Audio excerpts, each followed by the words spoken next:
everyone, and welcome to another episode of War and Words, the podcast by the Conflict Law Centre. Today, we are very happy to have with us Dr. Sophie Duroy, who is a lecturer at the University of Essex Law School.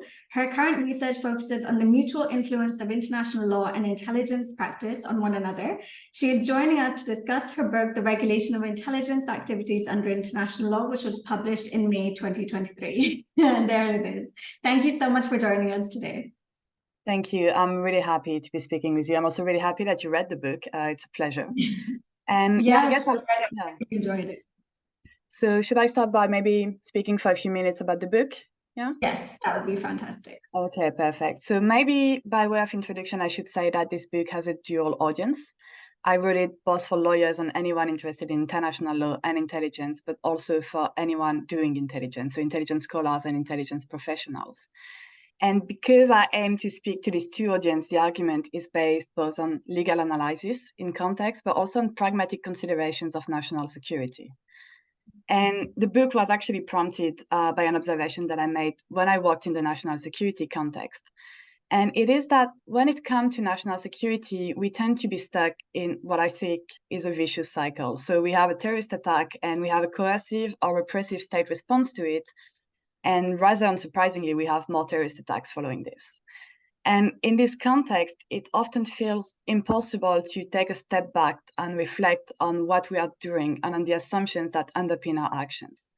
So my objective with this book is just that. It is to take a step back and reflect. First, I want to reflect on the theories that underlie the current security landscape, but also on the international law that is applicable to the security landscape and to modern intelligence activities.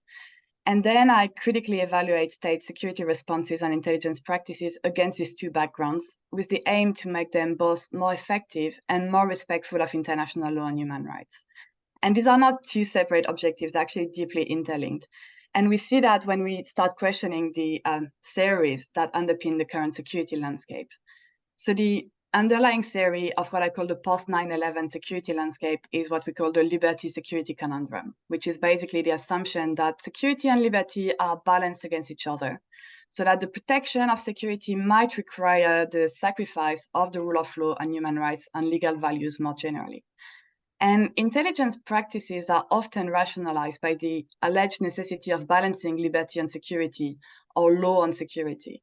And this is actually not always in violation of international law. But to know whether it is, we need to recognize that human rights and legal values are on both sides of the equation, because security is not an abstract value. When we speak of security generally, whether national security or individual security, we speak of the security of our rights. We value security not in its own right, but because, and only because, I would argue, it is a necessary part of protecting individual rights. And because human rights are on both sides of this liberty-security equation, this means that the permissibility of intelligence activities that infringe on human rights should be assessed from a human rights perspective, and not by balancing legal norms against extra-legal considerations.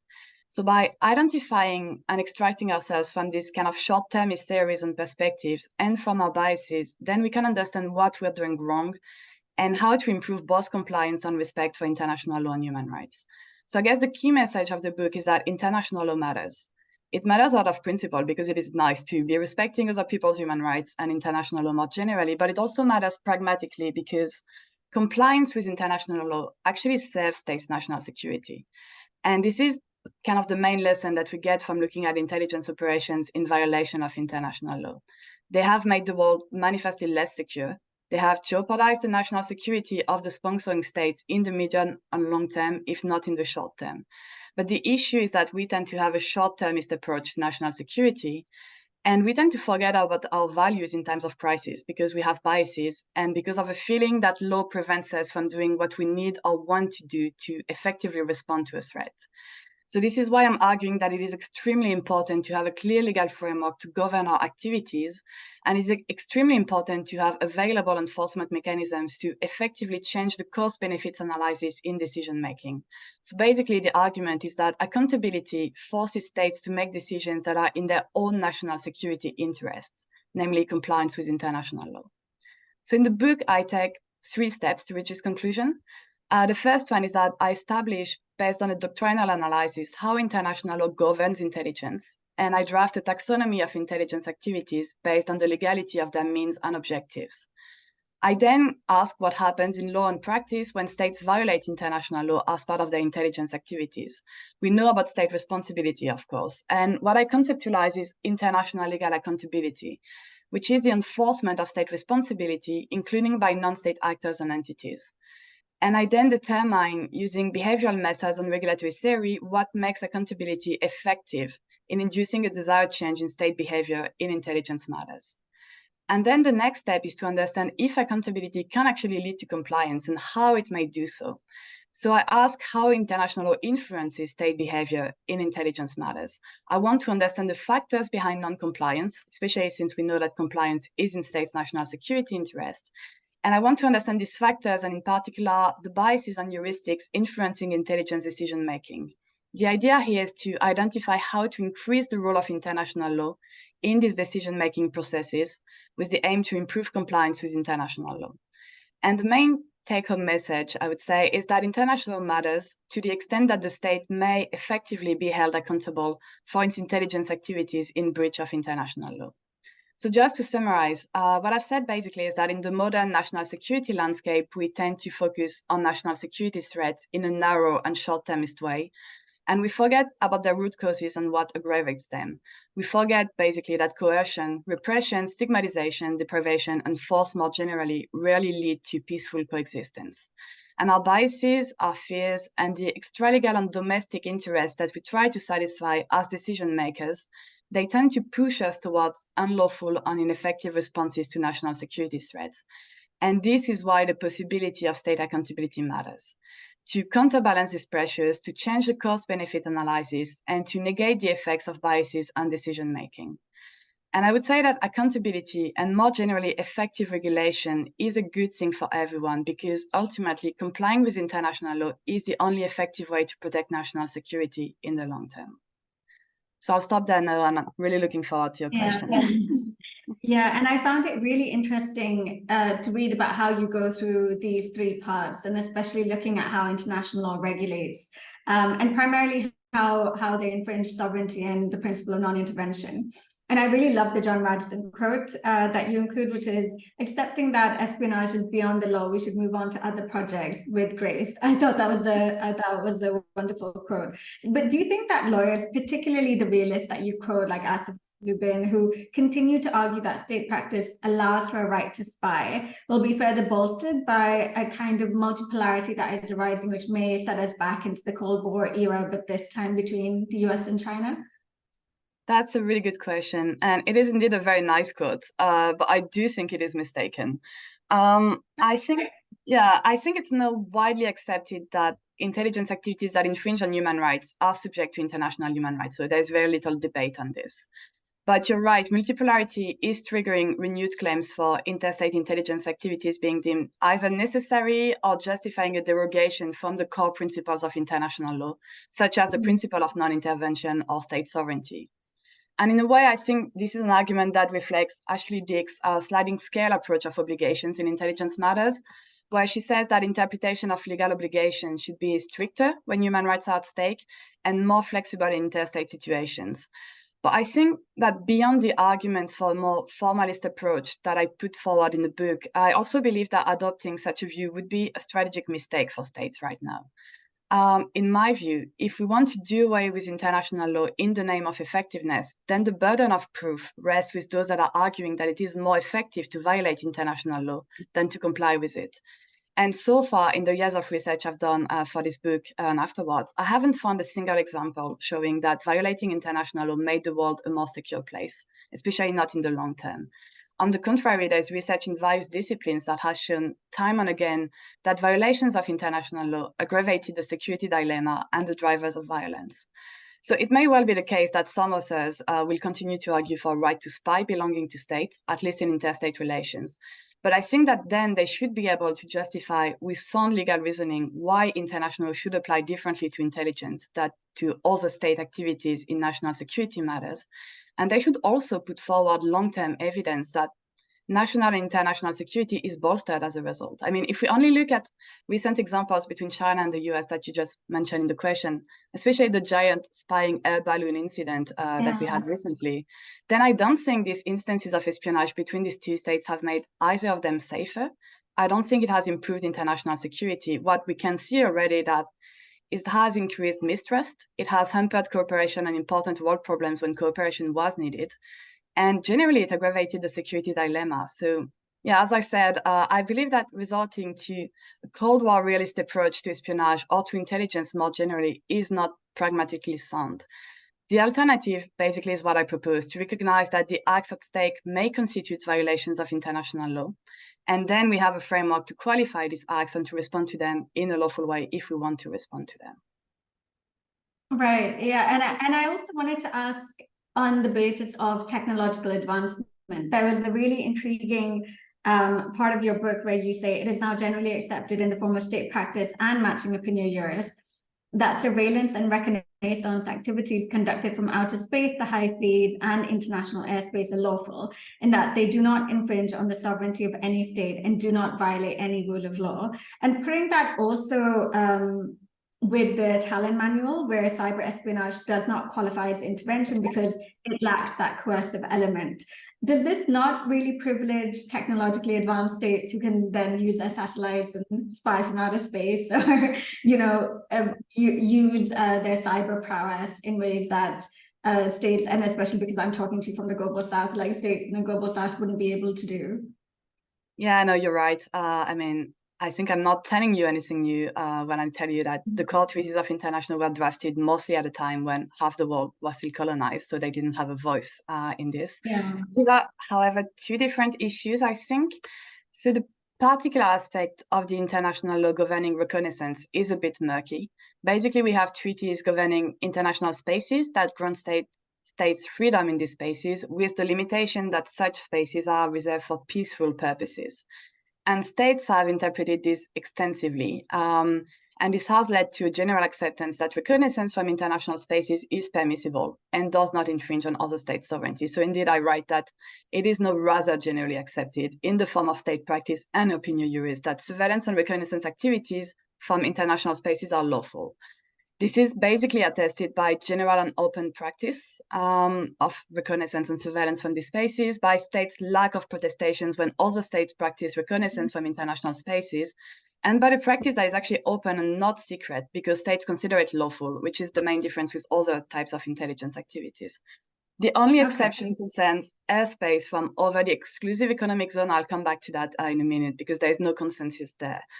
But basically, you're right, not all states have the same capabilities to exercise their right to lawful reconnaissance. And it is therefore, I think, another way in which international is unfair, especially to the states that did not have any or much bargaining power at the time of drafting. And we see this come back with the debate over airspace over the exclusive economic zone. I'll just say EEZ now, if it's fine. So the EEZ only appeared with the United Nations Convention on the Law of the Sea in 1982, so a bit later. So more states could have a say then, or even can have a say no on how to interpret this. But international airspace was defined by the Chicago Convention of 1944. And it defines the international airspace as extending over a state's territory and territorial waters. So it excludes airspace over the EEZ. This is, territorial airspace does not include airspace over the EEZ. This is international airspace. And the UNCLOS preserves third states' freedom of overflight in this airspace, including for military purposes. So basically, from a technical international perspective, the issue is clear. Reconnaissance is lawful from the airspace over the EEZ. But some states, including Pakistan, actually claim a security interest in the EEZ, and they consider that reconnaissance from both the EEZ and the airspace over it is unlawful. So in this situation, I think we have some sort of interpreting pushback from states that did not initially have a big role to play in the establishment of the rule, basically allowing reconnaissance. And they have this interpretative pushback to restrict other states' intelligence collection against them. So I think this is quite an interesting development, which is why there's also no consensus at the moment. And the same partly goes for cyber espionage, but in a different way. So in my view, and I explain this in the book, I think that in most cases, cyber espionage constitutes a violation of territorial sovereignty. Not of intervention, but of territorial sovereignty. But the issue is that it is almost never called out as such in practice. And it's really hard to identify with certainty which state, if any, is behind a specific cyber operation. So it does privilege technologically advanced states. But states do have a role to play, and a bigger role to play here when it comes to cyber operations and international law, because unlike the law governing reconnaissance in international spaces, the law governing cyber activities is still being developed at the moment. So states that are unable to keep up with technological developments, or maybe that feel vulnerable to other states' malicious cyber espionage operations, these states may be more inclined to avail themselves of the protection of international law. We see that in the recent statement by Costa Rica regarding the international law applicable to cyberspace.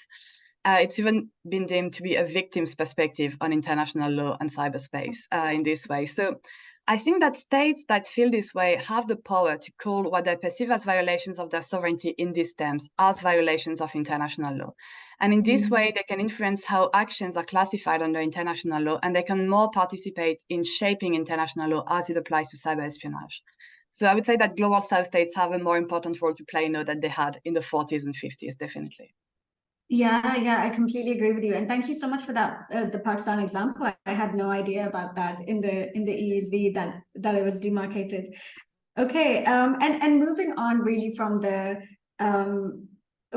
especially when we're talking about cyber espionage, it just lends itself so easily to the question of the rise of non-state actors, which is a favorite question in international law. But in terms of the state responsibility framework, how much more difficult do you think it will be in assigning that responsibility to intelligence activities which breach the primary rules of international law when they're now increasingly carried out by private companies and non-state actors at the behest of states, but not under their effective control in terms of Article 8 or even Article 4?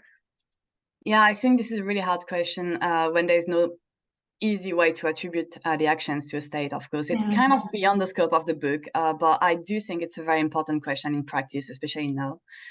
I don't think there is a perfect answer or solution to this issue. And I mean, again, I'm not an expert in this, but I do believe that in this instance, as in many other instances, international law has found some sort of like second best solutions to address these issues. We have lessons from the field of business and human rights, which might be useful in this context. Basically, I think we need to hold states responsible for what they can control, which may be the trade of spyware being regulated at international or regional level, or regulations that states have at domestic level concerning the conduct of private companies, either registered on their territory or acting on their territory. States also have positive obligations under international human rights law to protect the populations under their jurisdiction. So these are kind of all second best solutions, but they exist, and maybe we should try to bolster them when it comes to private actors conducting intelligence activities. I think strategic litigation could also be an option here, as in business and human rights, to kind of force states to regulate better private companies and non-state actors. But yeah, these are just some thoughts because, as I said, it is not covered in the book at all. So yeah, okay. And in terms of the responsibility and enforcement framework, I thought it was really interesting the fact that you look at certain countries and you go through the case law and their accountability frameworks. I thought the frameworks were explored so well. And in terms of criminal accountability, the Masri case that you cite from the European Court of Human Rights was so important as it recognized this public reputation that the Americans had in terms of torturing suspects, and that countries should know that they ought to be that they were going to be tortured. And yet, on the flip side, a more recent decision by the ICC Prosecutor, which we've heavily criticized and you also criticized in your book, is about that, you know, he came in and he deprioritized immediately the American crimes in Afghanistan. So they would only be looking at war crimes committed by the Taliban and crimes against humanity. So do you, for the rest of the world, that is such a key opportunity that's been missed, and it kind of highlights again the selective accountability of international criminal mechanisms. So do you think that really undermines the responsibility and accountability framework that you outline in the book? Yeah, that's a tough one. You're right. I think this was a key opportunity to hold the US accountable for its actions in the war on terror. It basically closed the door to any opportunity to hold the US accountable. I wrote a blog at the time, and my opinion has not changed in the 2 years that have elapsed. What has changed, however, is that I'm becoming more and more cynical about the state of the law governing intelligence activities, mostly due to the normative role adopted by intelligence communities during and after the war on terror. This is what I'm currently researching. And intelligence communities are basically not engaging with international law. And as a result, they're participating in shaping international law.